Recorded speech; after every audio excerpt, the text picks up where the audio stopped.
அல்லாஹ்வின் நல்லடியார்களே, பெரியோர்களே, அல்லாஹு தஆலா சூரத்துன் நஹ்ல் அறிவிக்கின்றான், இன்னல்லாஹ யஅமுரு பில் அத்லி வல் இஹ்சான். அழகான ஆயத்து. நிச்சயமாக அல்லாஹு தஆலா யஅமுரு கட்டளையிடுகின்றான், பில் அத்லி நீதியை, உண்மையை, நியாயத்தை, உறுதியான விஷயங்களை, திண்ணமான விஷயங்களை, திட்டமான விஷயங்களை, ஹலாலான விஷயங்களை, வல் இஹ்சான் உபகாரங்களை, கருணைகளை, இரக்கங்களை. ஆனா இன்னைக்கு பார்த்தீங்கன்னா இது ரெண்டுமே விலைக்கும் கிடைக்காது, யார்ட்டையுமே கிடைக்காது. யார்கிட்ட இருக்குதோ அவங்க சொல்லிக்க மாட்டாங்க என்கிட்ட அதில் இருக்குது, இஹ்சான் இருக்குதுன்னு. யார்கிட்ட இல்லையோ அவங்க இருக்குதுன்னு சொல்லுவாங்க. எனவே இதுதான் உலக நடைமுறையாக இருக்கிறது. எனவே அல்லாஹ் தஆலா சொன்ன 114 அத்தியாயங்கள், 6666 வசனங்கள் ஒவ்வொன்றும் அத்லாகவும் இஹ்சானாகவும் இருக்கிறது என்பதை நாம் முதலில் விளங்கிக் கொள்ள வேண்டும். இது சூரத்துன் நஹ்லுடைய 90வது வசனமாக ஆயத்தாக இருக்கிறது. இப்ப பாருங்க, உலமாக்கள் மத்தியில மிகப்பெரிய ஆய்வுக்கு பிறகு நமக்கு நேர் வழியையும் சிராத் முஸ்தகீம் என்று சொல்லப்படுகின்ற ஒரு அழகான உறுதியான சொர்க்கத்துடைய பாதையும் நமக்கு வகுத்து தந்திருக்கிறார்கள் உலமா பெருந்தகைகள், இமாம்கள். உதாரணமாக வல் முத்தல்லகாத்து யதரப்பஸ்ன பிஅன்ஃபுஸிஹின்ன ஸலாஸத குரூ என்ற ஆயத்துல, இது சூரத்துல் பக்ராவுடைய 228வது ஆயத் வசனம். இதுல என்ன அல்லாஹ் சொல்றான்னா, வல் முத்தல்லகாத்து தலாக் கொடுக்கப்பட்ட மனைவிமார்கள், யதரப்பஸ்ன பிஅன்ஃபுஸிஹின்ன தன்னைத்தானே தடுத்து கொள்ளட்டும், ஸலாஸத குரூ 3 குரு. இங்க குரு என்பது என்ன அர்த்தம்? இதுதான் இங்கதான் கருத்து வேறுபாடு வருது. குரு என்றால் 2 அர்த்தங்கள் அதில் டிக்ஷனரியில லோகத்துல இருக்குது. ஒன்று, குரு என்பது ஹைத், மாதவிடாய். அப்ப என்ன அர்த்தம் வரும்? 3 மாதவிடாய் வரைக்கும் அவங்க பொறுத்திருந்து பார்த்துட்டு இத்தத்தை முடிச்சுட்டு அவங்க மறுமணம் செய்யலாம், செஞ்சுக்கலாம் என்பது அர்த்தம். இன்னொரு அர்த்தம் இருக்கிறது குரு என்பதற்கு, துஹுர், சுத்தமான நாட்கள் என்பது அர்த்தம். இதன் அடிப்படையில ஸலாஸத குரு என்று சொன்னால் 3 மாதங்களுடைய சுத்தமான நாட்கள் என்பது அர்த்தம். இப்போ இந்த கருத்து வேறுபாடுகள் இங்கதான் வந்துச்சு. டிக்ஷனரியுடைய அர்த்தத்தின்படி இமாம் ஷாஃபிஈ ரஹ்மத்துல்லாஹி அவர்கள் துஹுரை எடுத்துக்கொண்டார்கள், சுத்தத்தை எடுத்துக்கொண்டார்கள். அதாவது தலாக் கொடுக்கப்பட்ட மனைவிமார்கள் தனக்கு தலாக் கொடுத்த பிறகு 3 மாதங்களுடைய சுத்தமான நாட்கள் கழிந்த பிறகு மறுமணம் செய்யலாமா இல்லையா, அல்லது குழந்தை உண்டா இருக்குதா இல்லையா, எல்லாமே முடிவு செய்வாங்க. இமாம் அபு ஹனீஃபா ரஹ்மத்துல்லாஹி அவர்கள் 3 ஸலாஸத குரு என்பதற்கு 3 ஹைத் என்பதாக இமாம் அபு ஹனீஃபா ரஹ்மத்துல்லாஹி அவர்கள் எடுத்துக்கொண்டார்கள். இதற்கு அர்த்தம் என்ன? தலாக் கொடுக்கப்பட்ட மனைவிமார்கள் 3 ஹைதுகள் வரை பொறுத்திருப்பார்கள், 3 மாதவிடாய் காலங்கள் வரை பொறுத்திருப்பார்கள். அதற்கு பிறகு அவர்கள் மறுமணம் செய்யலாமா வேணாமா என்பதை முடிவு செய்வார்கள் என்ற கருத்து வேறுபாடுகள் இங்கிருந்து ஆரம்பித்தது. எனவே கருத்து வேறுபாடுகள் உலமாக்களுடைய, இமாம்களுடைய கருத்து வேறுபாடுகள் ரஹ்மத்துன் என்பதை விளங்கிக் கொள்ள வேண்டும். 2வது மசலா இதே மாதிரி எடுத்துக்கிட்டீங்கன்னா, அவ் லாமஸ்துமுன் நிஸாஅ ஃபலம் தஜிது மாஅன் ஃபதயம்மமு. இது சூரத்துல் மாயிதாவுடைய வசனமாக இருக்கிறது. நீங்க லாமஸ்துமுன் நிஸா செய்தால், ஒருவேளை தண்ணி இல்லைன்னு சொன்னா தயவு செஞ்சுக்கீங்க என்பது அல்லாஹ் தஆலாவுடைய கட்டளை. இப்ப இந்த கட்டளைக்கு ஏற்ற மாதிரி லாமஸ்தும் என்றால் அர்த்தம் என்ன? லம்ஸ் என்று சொன்னால் தொடுவது. டிக்ஷனரியில லோகத்துல லம்ஸ் என்று சொன்னால் தொடுதல். லாமஸ்துமுன் நிஸானா என்ன அர்த்தம்? நீங்கள் ஒருவேளை மனைவிமார்களை தொட்டால் என்பது அர்த்தம் வரும்.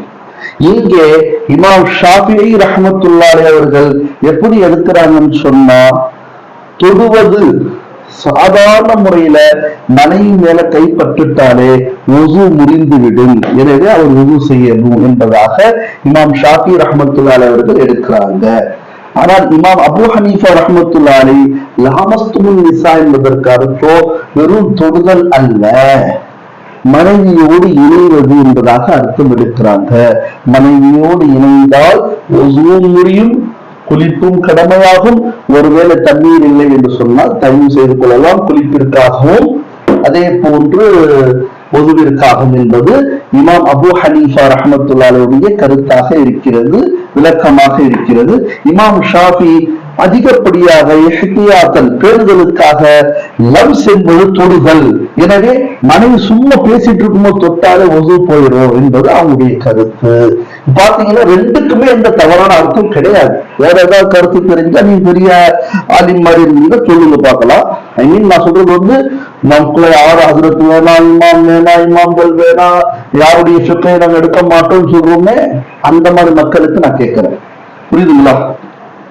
இதே மாதிரி பார்த்தீங்கன்னா இன்னொரு ஆயத்து இருக்கிறது, வயது குரு சுமல்லாஹி ஃபி ஐயாமின் மஅலூமாத், வயது குரு அவர்களெல்லாம் சொல்லட்டும், ஜிக்ர் செய்யட்டும், இஸ்மல்லா அல்லாஹ்வுடைய பெயரை கொண்டு, ஃபி ஐயாமின் மஅலூமாத்னா அந்த தெரிந்த ஒரு குறிப்பிட்ட நாள்ல, நீ தெரிந்த குறிப்பிட்ட நாள் என்று சொன்னால் என்ன, ஜுல்ஹஜ்ஜுடைய 10, 11, 12 குர்பான் நாள்ல.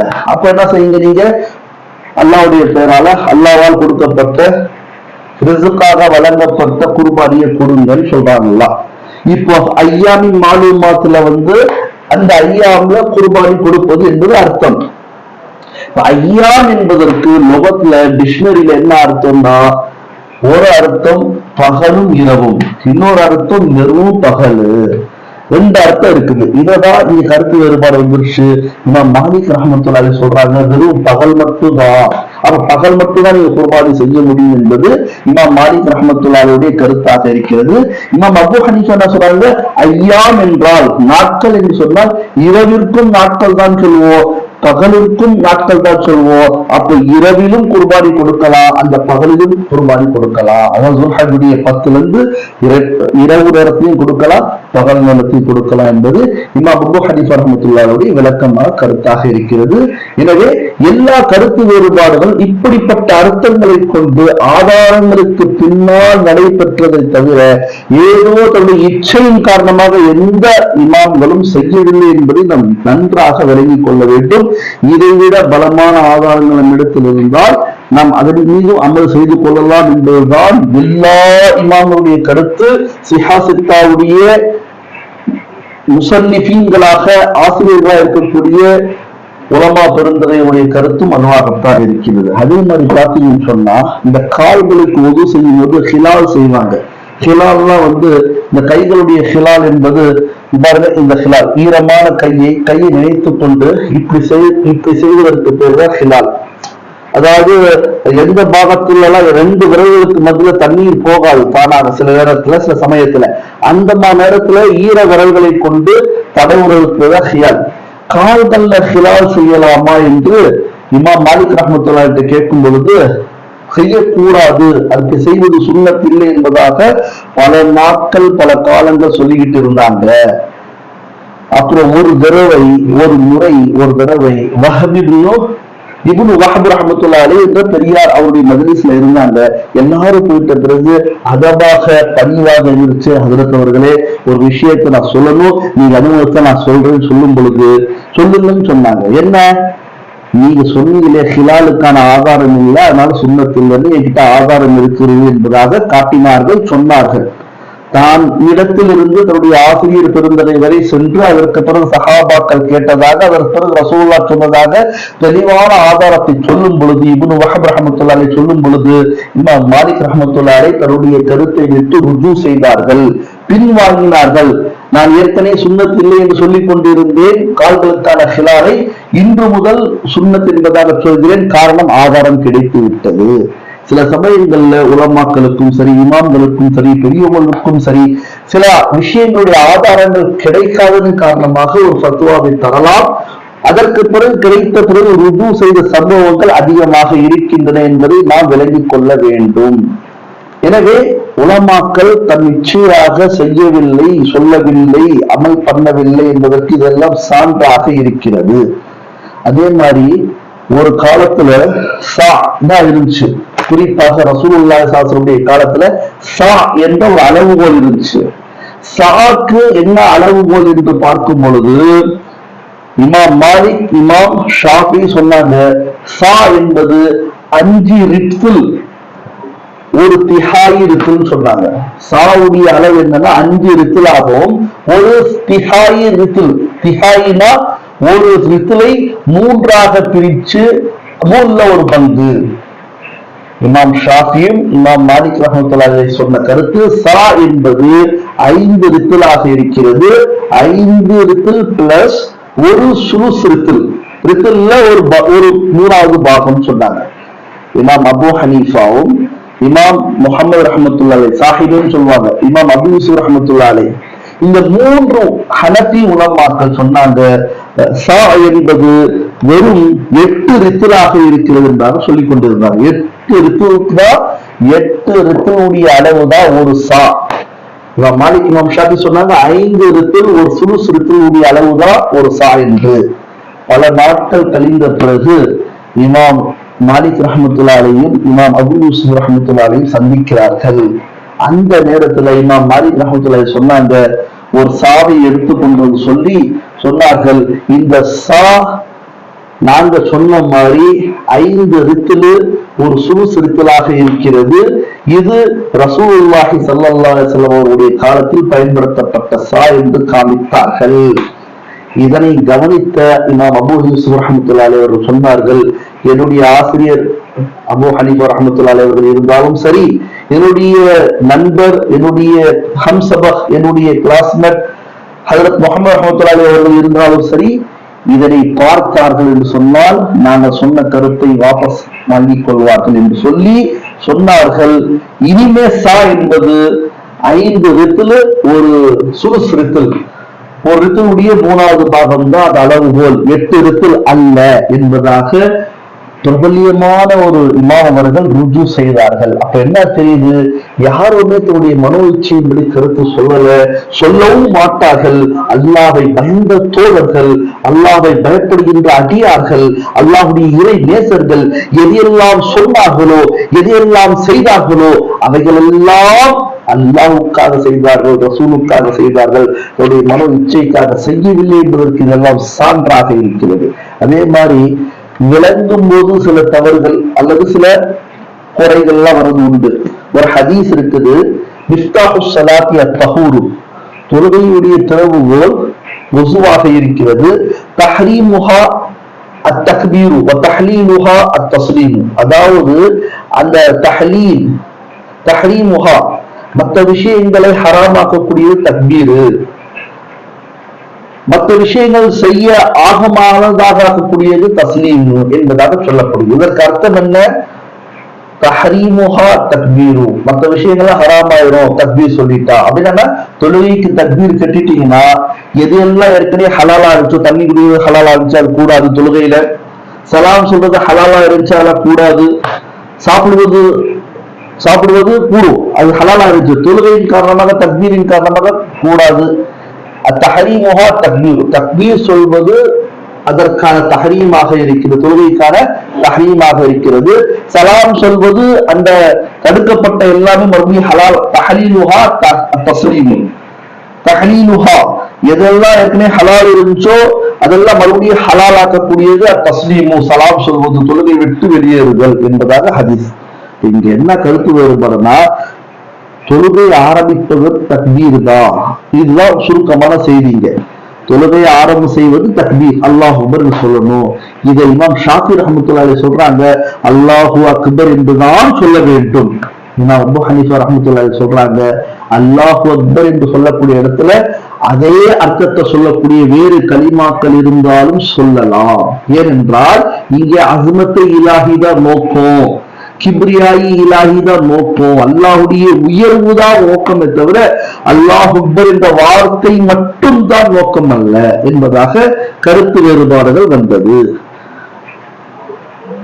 எனவே இன்னைக்கு கூட அல்லாஹ் அக்பர் என்று சொல்லி தொழுவதுதான் இமாம் ஷாஃபி கிட்ட கட்டாயமா இருக்குது.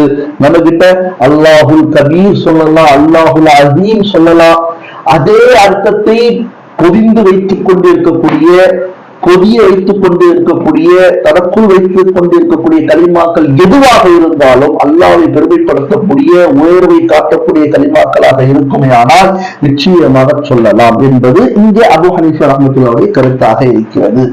அதற்கு பிறகு இப்படியே பாருங்க, அல் பைஆனி, இந்த மேல சொன்ன ஹதீஸ் வந்து திருமீதியில் இடம்பெற்ற ஹதீஸாக இருக்கிறது.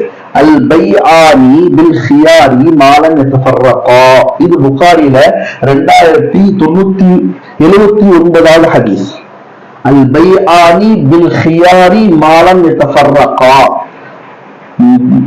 பாய் முஷ்தரின்னு சொல்லுவாங்க, வாங்கக்கூடியவன் விற்கக்கூடியவன் ரெண்டு பேரும் ஒரு பொருளை இருக்கின்றான், பாய் முஷ்தரி வாங்குகின்றான், ரெண்டு பேரும் பிரியாத வரைக்கும், மாலன் யதஃபர்ரகா, இரண்டு நபர்களும் பிரியாத வரை அவர்களுக்கு ஹியார் இருக்கும். இக்தியார், இக்தியார்னா என்ன?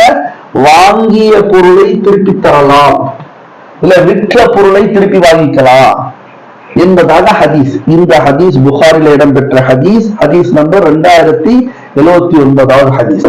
இப்போ இமாம் ஷாஃபி ரஹ்மத்துல்லாஹி அலைஹி என்ன சொல்றாங்கன்னா, இந்த ஹியார் எது வரைக்கும் இருக்குன்னு சொன்னா, இமாம் ஷாஃபி இமாம் ஹம்பலி சொல்றாங்க, அந்த இடம்ல ரெண்டு பேர் இருக்கிற வரைக்கும் ஹியார் இருக்கும். அதாவது வாங்கக்கூடிய, வியாபாரம் செய்யக்கூடிய இடத்துல ரெண்டு பேர் இருக்கிற வரைக்கும் ரெண்டு பேருக்கும் அந்த எஸ்டிஆர் இருக்கும். வாங்கியவர் திருப்பி கொடுக்கலாம், விற்றவர் திருப்பி வாங்கிக்கலாம் அப்படின்னு சொல்றது யாரு? இமாம் ஷாஃபி, இமாம் ஹம்பலி. இமாம் அபூ ஹனீஃபா, இமாம் மாலிக் ரஹ்மத்துல்லாஹி சொல்றாங்க, இங்க ஹியார் என்பது பில் அக்வால், ஹியார் என்பது பில் அஃஆல் இல்ல. அவங்க அஃஆல் எடுக்கிறாங்க. அஃஆல் என்ன? அந்த இடத்தை விட்டு விலகுவது, அந்த இடத்தை விட்டு விலகாத வரைக்கும் அந்த ஹியார் இருக்கும் என்பதாக இமாம் ஷாஃபி, இமாம் ஹம்பலி சொல்கிறார்கள். பில் ஹியார், அல் ஹியாரு பில் அக்வால் என்று யார் சொல்றாங்கன்னா இமாம் அபூ ஹனீஃபா, மாலிக். வாயில சொல்ற வரைக்கும் தான், நான் வாங்கிட்டேன், நான் விட்டுட்டேன், முடிஞ்சிடும், அதே இடத்துல இருந்தாலும் முடிஞ்சிடும், இல்லாட்டியும் முடிஞ்சிடும் என்பது இமாம் மாலிக், இமாம் அபூ ஹனீஃபா ரஹ்மத்துல்லாஹி கோலாக இருக்கிறது. ஆனால் இமாம் ஷாஃபி, இமாம் ஹம்பலியுடைய கோல் பில் அக்வால் அல்ல, அல் ஹியாரு பில் அக்வால் அல்ல, அல் ஹியாரு பில் அஃஆல். அந்த இடத்துல இருக்கிற வரைக்கும் அவர் தேவைப்பட்ட அந்த பொருளை, வாங்கிய பொருளை திருப்பி கொடுக்கலாம், விற்ற பொருளை அவர் வாங்கலாம் என்பது இவங்களுடைய கருத்தாக இருக்கிறது. இந்த மாதிரி கருத்து வேறுபாடுகள் தான் உலமாக்கள் மத்தியில, இமாம்கள் மத்தியில் இருக்கிறது தவிர ஆதாரத்தின் அடிப்படையில ஏதோ அவங்க தன்னுடைய மன இச்சைக்காக செஞ்சுட்டாங்க என்பது நம்ம நினைச்சுக்க கூடாது. அடுத்த ஹதீஸ் பாருங்க, லா யன்கிஹுல் முஹ்ரிமு வலா யுன்கஹு, இஹ்ராமுடைய நிலையில் இருக்கக்கூடியவர் லா யன்கிஹு, நிக்கா செய்ய வேண்டாம். இது ஒரு ஹதீஸ். லா யுன்கஹு, அவருக்கு நிக்கா செய்து வைக்க வேண்டாம். இது முஸ்லீம்ல 3448வது ஹதீஸாக இருக்குது. இமாம் மாலிக், இமாம் ஷாஃபி, இமாம் ஹம்பலி என்ன சொல்றாங்க? இதுதான் சொல்றாங்க, இந்த ஹதீஸை ஃபாலோ பண்றாங்க. லா யன்கிஹுல் முஹ்ரிமு வலா யுன்கஹு, இதை ஃபாலோ பண்ணி சொல்றாங்க, முஹ்ரிம் நிக்கா செய்ய முடியாது என்பதாக சொல்றாங்க. ஆனா அபூ ஹனீஃபா செய்யலாம்னு சொல்றாங்க. அவங்களுக்கு ஆதாரம் என்ன? தஸவ்வஜ ரசூலுல்லாஹி ஸல்லல்லாஹு அலைஹி வஸல்லம், நபி அவர்கள் நிக்கா செய்தார்கள். அல் மைமூனத்தன் நினைக்கிற, மைமூனா என்கின்ற நம்முடைய தாயை, உம்மஹாத்துல் முஃமினீன் இருக்காங்க, அவங்கள நிக்கா செஞ்சாங்க. வஹுவ முஹ்ரிமுன், இவர் இஹ்ராம் நிலையில இருந்தாங்க ரசூலுல்லாஹ். இந்த ஹதீஸ் புகாரில இருக்குது, அந்த ஹதீஸ் முஸ்லிம்ல இருக்குது. நான் எந்த இமாம்களையும் உயர்வு தாழ்வாக கருதவில்லை, அதற்கான தகுதி எனக்கு இல்லை, வெளிப்படையாக சொல்கிறேன். இது புகாரில இருக்குது 5116வது ஹதீஸாக, அது முஸ்லிம்ல இருக்குது 3448வது ஹதீஸாக. லா யன்கிஹுல் முஹ்ரிமு வலா யுன்கஹு, முஹ்ரிம் நிக்கா செய்ய வேண்டாம், முஹ்ரிமுக்கு நிக்கா செய்து கொடுக்க வேண்டாம் என்பதாக ஹதீஸ். இங்க நபி அவர்கள் ஃபேலன் செஞ்சிருக்காங்க. அது கவுலுடைய ஹதீஸ், அந்த ஹதீஸ்ல கவுல் இருக்குது சாபித்தாக, இந்த ஹதீஸ்ல ஃபேல் இருக்குது. நான் தெரிஞ்சபடிக்கும் உலமாக்களும் சொல்வாங்க இன்ஷா அல்லாஹ், என்னன்னா எந்த ஹதீஸுக்கு கவுலும் ஃபேலும் இருந்தால் ஃபேல் தான் முஅத்தபர் அதிகமாக. காரணம், செஞ்சே காட்டிட்டாங்க. ஒரு விஷயத்த சொல்றோம், ஒரு விஷயத்த செய்யறோம், சொல்றதை விட செய்து காட்டும் பொழுது, செய்யும் பொழுது அந்த அமல் ரொம்ப உறுதியாகிறது என்பது என்னுடைய தாழ்மையான கருத்து. அதன்படி அபூ ஹனீஃபா ரஹ்மத்துல்லாஹி அலைஹி சொன்னாங்க, இங்க நபி அவர்கள் செஞ்சே காட்டிட்டாங்க, என்னன்னு நிக்காவே செஞ்சுக்கிட்டாங்க. அப்போ அதுக்கு என்ன அர்த்தம் சொல்லுவாங்கன்னா, கண்டிப்பாக என்னுடைய கருத்துப்படி சொல்றேன், நான் நினைக்கின்றேன், அந்த ஹதீஸுக்கு இவங்க விளக்கம் என்ன தருவாங்கன்னா, என்கிஹுல் முஹரிம் வலா யுன்கஹு என்றால் இஹ்ராமுடைய நிலையில நிக்கா செய்து கொள்ளலாம், ஆனால் இணையக்கூடாது. இது எல்லாருக்கும் தெரிஞ்ச விஷயம்.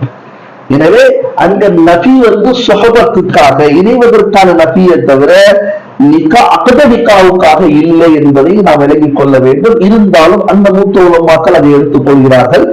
இமாம் அபூ ஹனீஃபா இதை எடுத்துக் கொள்கிறார். இதுதான் நமக்குள்ள கருத்து வேறுபாடுகளை தவிர வேறு எந்த ஒரு கசப்பு தன்மை, பொறாமை தன்மை, அரசியல், கேடுகட்ட அரசியல் இன்று நாம் செய்து கொண்டிருக்கின்றோமே நமக்கு மத்தியில், அப்படிப்பட்ட எந்த கேடுகட்ட அரசியலும் எந்த ஒரு நபியும் செய்ததில்லை, எந்த ஒரு ரசூலும் செய்ததில்லை, எந்த ஒரு சஹாபாக்களும் செய்ததில்லை, எந்த ஒரு தாபியின் தபே தாபியின் வலிமார்கள் இறைநேசர்கள் செய்ததில்லை. ஆனால் இன்னைக்கு அசிங்கமான ஒரு அரசியலை நாம் பழிவாங்கக்கூடிய, பொறாமைப்படக்கூடிய, வஞ்சகத்தை கற்கக்கூடிய, விஷத்தை தூவக்கூடிய அரசியலை, பல பேருடைய வாழ்க்கையுடைய ரிசத்தை தடுக்கக்கூடிய அரசியலை நாம் செய்து கொண்டிருக்கின்றோம். அது அல்லாஹ்வால் கண்டிக்கப்பட வேண்டியவை, அல்லாஹ்வால் கேள்விகளுக்கு உட்படக்கூடிய ஒரு விஷயமாக இருக்கிறது, உட்பட்ட ஒரு விஷயமாக இருக்கிறது. எனவே அப்படிப்பட்டவர்கள் கண்டிப்பாக அல்லாஹ்விடத்தில் பதில் சொல்லியே ஆக வேண்டிய ஒரு சூழ்நிலை கண்டிப்பாக இருக்கும் என்பதை நாம் விளங்கிக் கொள்ள வேண்டும். அதே மாதிரி கடைசி ஒரு ஆதாரத்தை சொல்லி முடிக்கின்றேன், நீண்ட உரையாகிவிட்டது. மெஹரை பற்றி சொல்லும் பொழுது நாயகம் ஸல்லல்லாஹு சொன்னாங்க, லா மெஹர அகல்ல மின் 10 தராஹிம, 10 திர்ஹமுக்கு கீழே குறைவாக மெஹர் கொடுக்காதீங்க. இந்த ஹதீஸ் தாருகுத்னியில 3550வது ஹதீஸாக இருக்கு. இந்த ஹனஃபியாக்கள் எடுத்துக்கொண்டாங்க. அபூ ஹனீஃபா ரஹ்மத்துல்லாஹி சொல்லிட்டாங்க, ஒரு மணமகளுக்கு மெஹர்னு சொன்னா 10 திர்ஹமுக்கு மேலதான் இருக்கணும், குறைஞ்சபட்சம் 10 திர்ஹம் இருக்குன்னு, அது கீழே இருக்கக்கூடாது என்பது இந்த ஹதீஸின் அடிப்படையில இமாம் அபூ ஹனீஃபா ரஹ்மத்துல்லாஹி சொன்ன ஹதீஸ் ஆதாரம். அதே மாதிரி பாத்தீங்கன்னா ஒரு ஹதீஸ் இருக்கிறது, உன்சுர் வலவ் ஹாத்திமன், உன்சுர் வலவ் ஹாத்தமன் மின் ஹதீதின்.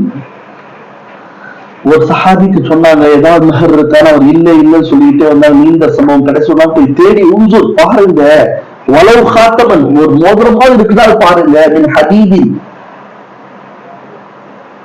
இரும்பாலான ஒரு மோதிரமாக இருக்கா வீட்டுல பாருங்க, உங்க மனைவிக்கு ஆகக்கூடிய மணமகளுக்கு மகருக்காகன்னு சொன்னாங்க. இதை இமாம் ஷாஃபி, இமாம் ஹம்பலி எடுத்துக்கிட்டாங்க. இந்த ஹதீஸ் புகாரில 5030வது ஹதீஸாக இருக்கிறது. இந்த ஹதீஸுடைய சம்பவம் பாருங்க. இமாம் ஷாஃபி, இமாம் மாலிக் சொல்றது என்னன்னு இமாம் ஷாஃபி, இமாம் ஹம்பலி சொல்றது என்னன்னு கேட்டீங்கன்னா, இமாம் ஷாஃபி, இமாம் ஹம்பலி சொல்லக்கூடிய ஹதீஸ் என்னன்னு கேட்டீங்கன்னா, மெஹராக கொடுக்க வேண்டும். அது மெஹருக்கு ஒரு தகுதியான ஒரு பொருளா இருந்தா போதும், வஸ்தாக இருந்தால் போதும். எப்படி அந்த இரும்பு மோதிரமாக இருந்தாலும் பரவாயில்லைன்னு சொன்னாங்களே நாயகம், 5030வது ஹதீஸாக இருக்கிறது புகாரில. அந்த ஹதீஸை எடுத்துக்கொண்டு அவங்க சொல்லக்கூடிய ஃபிக்ஹ் சட்டம், அபூ ஹனீஃபா சொல்லக்கூடிய ஃபிக்ஹ் சட்டம், லா மெஹர அகல்ல அஷ்ரதி மின் 10 தராஹிம, லா மெஹர அகல்ல மின் 10 தராஹிம, 10 திர்ஹம் குறைவாக மெஹர் இருக்கக்கூடாது. தாருகுத்னியுடைய ஹதீஸ் இருக்கிறது. இதை எடுத்துக்கொண்டு குறைந்தபட்சம் 10 திர்ஹமாவது இருக்கணும்னு சொல்றது இமாம் அபூ ஹனீஃபா ரஹ்மத்துல்லாஹிய ஃபிக்ஹுடைய சட்டமாக இருக்கிறது. எனவே அல்லாஹ் நல்லடியார்களே, பெரியோர்களே, இது எல்லாம் ரஹமத்தான ஒரு கருத்து வேறுபாடுகளாக இருக்கின்றன என்பதை நாம் விளங்கிக் கொள்ள வேண்டும். காரணம், நாம் இதுல எந்த தவறும் அவர்களுடைய தவறு இல்லை என்பதற்கு பல ஹதீசுகள் இருக்கின்றன. என்னன்னு கேட்டீங்கன்னா, இதா ஹக்கமல் ஹாக்கிமு, ஒரு காதி, ஒரு ஆலிம் ஒரு விஷயத்தை சொல்றார், அசாபா கரெக்டா சொல்றாருன்னா லஹு அஜ்ரான், அவருக்கு 2 நன்மை கிடைக்கும். ஒருவேளை அவர் தவறா சொல்லிட்டார், அவருடைய கருத்து வேறுபாடு அர்த்தமாக அவருடைய ஆய்வின் முடிவில் என்றால் பலகு அஜ்ருன், அப்போ கூட அவருக்கு ஒரு நன்மை கிடைக்கும்னு ரசூலுல்லாஹ் சொன்னாங்க. எனவே அல்லாஹ் நல்லடியார்களே, பெரியவர்களே, இப்படிப்பட்ட மூத்த இமாம்களை, இப்படிப்பட்ட உலமா பெருந்தகைகளை பின்பற்றினால் நிச்சயமாக நமக்கு சொர்க்கம் கிடைக்கும் என்பதில் எவ்வித சந்தேகமில்லை. அல்லாஹ் தஆலா அனைவருக்கும் உலமா பெருந்துரைகள், தாபீன்கள், தபே தாபீன்கள், சஹாபாக்கள், நபிமார்கள், ரசூல்மார்கள், வலிமார்கள், இறைநேசர்கள் எப்படி தாயிகளாக, உண்மையான தாயிகளாக சேவை செய்தார்களோ அதே போன்ற தாவத்துடைய பணியை, அதே போன்ற தரீக்கத்துடைய பணியை நாம் எல்லாம் செய்து இருலக வெற்றியை பெற வேண்டும் என்று நான் அல்லாஹ்விடத்தில் வேண்டியவனாக, பிரார்த்தனை செய்தவனாக என்னுடைய இந்த உரையை முடிக்கின்றேன். அஸ்ஸலாமு அலைக்கும் வரஹ்மத்துல்லாஹி வபரகாத்துஹு.